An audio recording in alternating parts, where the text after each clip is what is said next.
And I gotta say, this is the most love I've ever felt in one room in my life. Thank you. Thank you. Making your way in the world today takes everything you've got. If John Ratzenberger hadn't spent a decade on the improv comedy circuit, he may never have landed the role on the television series. Go where everybody knows your name. John's audition for the role of Norm Peterson didn't quite go to plan, but he still impressed the producers. I was walking out of the audition embarrassed because I never understood auditions. I didn't go to acting school, so all my training has been on-the-job training. I did a terrible job. I was embarrassed. But I didn't want to leave without them knowing that I knew what I was doing. So as I was walking out the door, I turned and I said, "Do you have a bar know-it-all?" Here's a little-known fact. Women have fewer sweat glands than men, but they're larger and more active. The character of Cliff Clavin hadn't been created yet, so John gave the producers 5 minutes of improv in a note-perfect Boston accent. I just wanted them to laugh enough so I could escape with my dignity. Yes. That's all. And 2 days later, I got the call, and 11 years later, I was still there. I am now a published humorist. Wow. Post office newsletter. I hear that's tough to get into. Oh, yeah, I'll say. A friend of John's father was the inspiration behind the lovable and unlucky in love postal worker. The bar that my father frequented, the guy at the end of the bar was named Sarge. And every time someone had a question, whether it was sports-related, nature, whatever, they'd always defer to Sarge. "Hey, Sarge, what's the length of a whale's intestine?" Sarge would go, "Baleen or blue?"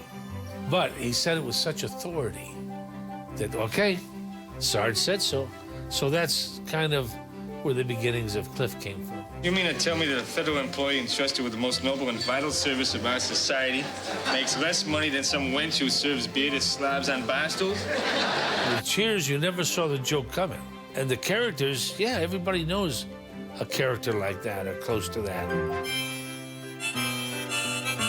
And it was a great cast, too. It was. Those wonderful performers. It was lightning in a bottle. Yeah. Totally. Ted Danson. I know him. I was on a... Yeah, you're on a show with I him worked once, with him, weren't yeah. you? Here you are, washed-up ball player, alcohol problem, Sex problem. lost your one true love. Twice. No apology necessary. Kirstie Alley, too. That might be a familiar name. She threw the best parties. Did she? Oh, God bless her, yeah. Get out here. I know what you just did. Congratulations. I think it was Easter. Invites all the cast, our children, everybody, relatives from out of town. Didn't make any difference. And the crew, and their relatives from out of town. And so they had the egg hunt, and she was dressed up as a fairy princess. And just, but I mean, really, they would go all the way. And gourmet food. And just at the end of the day, when the sun's going down, and you think, oh, I can't take any more of. You've eaten your fill, you're exhausted from all the games and things. Then you hear some music, and you turn to see the University of Southern California marching band coming up the drive and to put on a concert. To cap off the day, she hired the USC marching band. We're talking, what, 80, 150 people blowing horns and banging on drums? That was a Kirstie party. Doesn't seem fair, does it now? What? Well, I should have so much knowledge when there are people in the world that have to go to bed stupid every night. Hey, Norm! Hey, beer with it. How's life treating you, Norm? I just ran over its dog. And George went? Yeah, he sat right next to me. George and I, the very last day of Cheers, we carved our names into the bar top. Did you really? So if anybody says this is the real bar from Cheers, look where we sat. And if you don't see our names carved in, It's a fake. it's a phony. It's a total fake. We got any more information on those boats? We're reliably informed that they float. Outside of that, we don't know squat. John's career hasn't been limited to television. He's appeared in many hit films, including A Bridge Too Far, Superman, All right. Which one of you guys is using the hairdryer? and Star Wars The Empire Strikes Back. As soon as you say good luck, he says, all right, everybody, briefing, let's go. There's an action figure of my character. You have an action figure? Oh, I sign them all the time. People come up from different places and sign them, yeah. So, where you from? John is better known to younger fans for his Pixar work. In 1995, he landed the role of Ham in Toy Story. I'm sure there's not another piggy bank. I mean, what are the odds?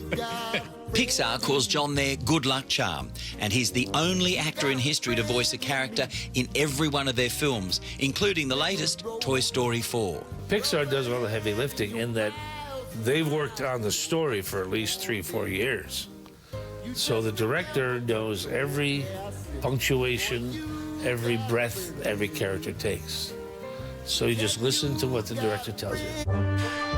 I've been looking all over for you. Flaming Death is a huge hit. P.T. Flea in A Bug's Life was one of my favourites because it reminded me so much of P.T. Barnum, of course. P.T. Flea's my favorite, I think, because he makes me laugh in a way that when you meet people like him, they make you laugh because he's so avaricious. Yes. He'd sell his grandmother for a nickel. Just that's all he wants to do is make money. And he doesn't do it subtly. And I don't think I've ever told this little known fact. Shall I move in just a little closer? Bring this camera right in, yeah. P.T. Barnum was the mayor of my hometown. Is that right? You've got to keep that a secret, don't you think? On a promise now, that's it. Do you know what you would like this evening? What about Ratatouille? Yeah, I played him jowly because he had big jowls. Yes. And the Underminer, I had to hear the gravel in his voice because he's underground. So you heard the gravel. See, huh? I do my work. John is the 6th highest-grossing actor of all time, based on box office receipts, but he doesn't take his success for granted. Acting has nothing to do with fame. If you want to be famous, invent something that pushes mankind forward. Steve Jobs, Thomas Edison. Yep. Well, there you go, Billy. Hey, that's not a baseball bat. I'm telling my father. Ah, away with you. Use your imagination. Before he found acting, John drove a tractor and made a living working with his hands. Are you working on something at the moment? I just finished a rocking chair for my granddaughter. That old carpenter inside you came back, didn't it? Yeah, as a matter of fact, my kids, I was in the middle of Cheers, and at school, the teacher said, you know, what do your fathers do for a living? Both of my children said I was a carpenter, and I was kind of proud of that. It's almost 3 decades since John climbed off that famous Cheers bar stool, and he continues to stay busy. In fact, very busy. You've done a lot and you've done it all, haven't you? You know, people say that, and to me, it's just been like a blink. Boom. Because people will mention movies that I've been in that I forget that I was in them. I say, well, I was in that. So I've done a lot, yeah.